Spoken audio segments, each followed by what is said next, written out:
Aéromobile. L'aéromobile est un véhicule fascinant pour plusieurs raisons. Tout d'abord, c'est une vraie voiture volante, oui, elle peut réellement voler dans la vie réelle. Dans un exploit étonnant d'ingénierie, les concepteurs de l'aéromobile ont réussi à combiner cette fonctionnalité avec une beauté élégante et presque surnaturelle qui fait de ce véhicule une véritable œuvre d'art. Vous pouvez utiliser l'aéromobile pour ses capacités aériennes ou pour ses capacités de voyage routier plus ordinaires. Mais soyez assurés que, quel que soit le mode que vous choisissez, il vous emmènera à votre destination avec le style, l'élégance et l'efficacité dont vous avez toujours rêvé, mais que vous n'avez jamais su que vous pouviez atteindre.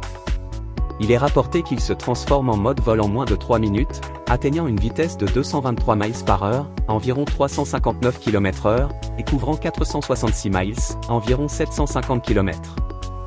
Il n'est pas en reste non plus en mode voiture, avec une vitesse de pointe impressionnante de 100 miles par heure, environ 161 km/h. L'aéromobile est plus rapide que la plupart des vols traditionnels et est moins stressant et chronophage que de voyager par une compagnie aérienne traditionnelle ou de commander un hélicoptère. Bien sûr, vous aurez besoin d'une licence de pilote pour piloter ce véhicule en Europe, où il est certifié pour rouler et voler, ainsi que d'un accès à une piste de décollage.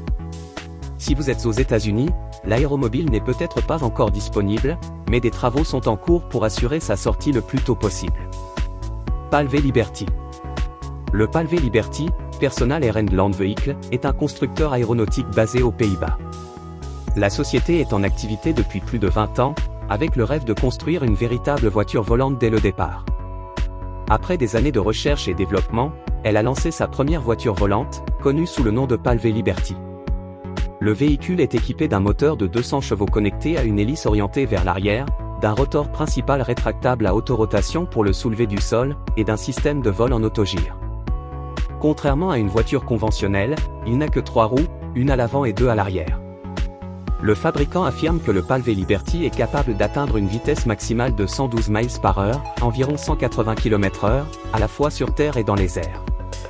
En mode vol, la consommation de carburant est de 6,8 gallons par heure, environ 25,7 litres, avec une autonomie de vol de 311 miles, environ 500 km. Sur la route, l'efficacité énergétique est de 31 miles par gallon, environ 7,6 litres 100 km, avec une autonomie de 817 miles, environ 1315 km.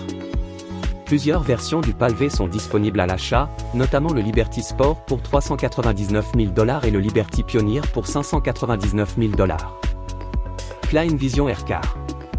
Fin octobre 2020, Klein Vision a publié une vidéo de son Aircar effectuant un vol inaugural.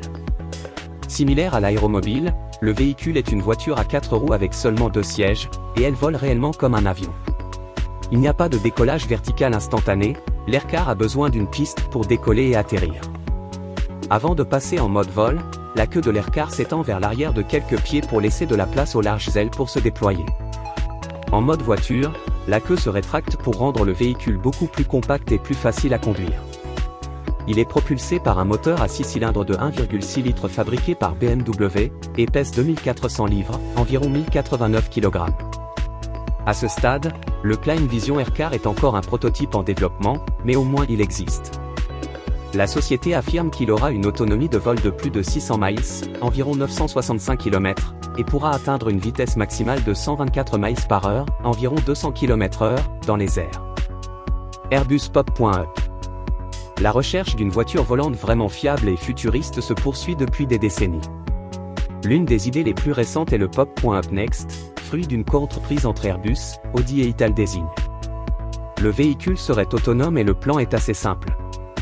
Les passagers réserveront leur trajet sur un Pop.up via une application.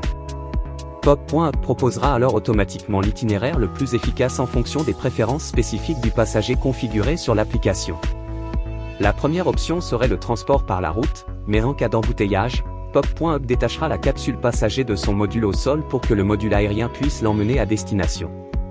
Le concept est de développer un véhicule passager modulaire pour la route et les airs, avec 3 composants majeurs, une capsule passager en fibre de carbone, un module terrestre à propulsion électrique, et un module aérien propulsé par un système de rotor. Techniquement parlant, le Pop.up est déjà très proche d'une forme de nouveau transport qui pourrait être produit dès maintenant. Terrafugia Transition. Exposé au Salon international de l'automobile de New York en avril 2012, le Terrafugia Transition a apporté la preuve tangible au monde que le concept de voiture volante n'était pas du tout imaginaire. Maintenant qu'il s'agit d'un modèle pleinement opérationnel plutôt que d'un simple prototype, vous pouvez effectivement l'acheter pour un prix estimé à 400 000 $. Le Transition a 4 roues, 2 portes, des ailes repliables derrière elle, et une hélice montée à l'arrière. Propulsé par un moteur hybride, le Transition peut voler à 100 miles par heure, environ 161 km/h, à une altitude de 9000 pieds, environ 2743 mètres. Il dispose également de commandes séparées pour la conduite et le vol. Selon la société, il peut passer du mode conduite au mode vol en moins d'une minute. Maverick. La Maverick Flying Car, développée par l'Indigenous Peoples Technology and Education Center, n'a jamais été destinée à être un véhicule pour la population générale, mais un véhicule pour aider à atteindre ceux qui se trouvent dans des zones reculées où les transports sont un véritable défi. La Maverick est une voiture volante certifiée par la FAA, donc elle est légale sur la route. Le véhicule est propulsé par un moteur Subaru de 2,5 litres à injection de carburant qui génère 190 chevaux. La vitesse aérienne est de 40 miles par heure, environ 64 km/h, bien que la Maverick ait besoin d'environ 300 pieds, environ 91 mètres, de piste avant de décoller. Contrairement aux autres voitures volantes futuristes encore à l'état de concept, la Maverick n'a pas d'aile mais un mât télescopique central pour son parachute, l'aile à air de bélier. Elle prend son envol lorsque la puissance qui va aux roues arrière est détournée vers une hélice à 5 pales montée à l'arrière du véhicule. Heureusement, vous pouvez le faire en appuyant sur un interrupteur. Terrafugia TFX. Encore un modèle de Terrafugia, et cette fois-ci, la société le décrit comme la voiture volante pour nous tous, ce qui est peut-être exact, en supposant que tout le monde ait une licence de pilote ou puisse se permettre une voiture volante. Connu sous le nom de TFX, Terrafugia l'a équipé d'un groupe motopropulseur hybride pour propulser les roues au sol et de 2 moteurs électriques pour voler. Le véhicule décolle verticalement au lieu de nécessiter une course à haute vitesse avant de prendre l'air. La vitesse maximale est d'environ 200 miles par heure, environ 322 km/h, et une fois en l'air, le TFX peut atteindre une autonomie de 500 miles, environ 805 km, ce qui signifie que cette voiture volante à 4 places peut vous emmener de Genève à Londres en à peine 3 heures. Malheureusement, il n'est pas encore clair si Terrafugia poussera le concept à des étapes de développement supplémentaires, donc à ce stade, le TFX n'est pas encore prêt à être mis en vente.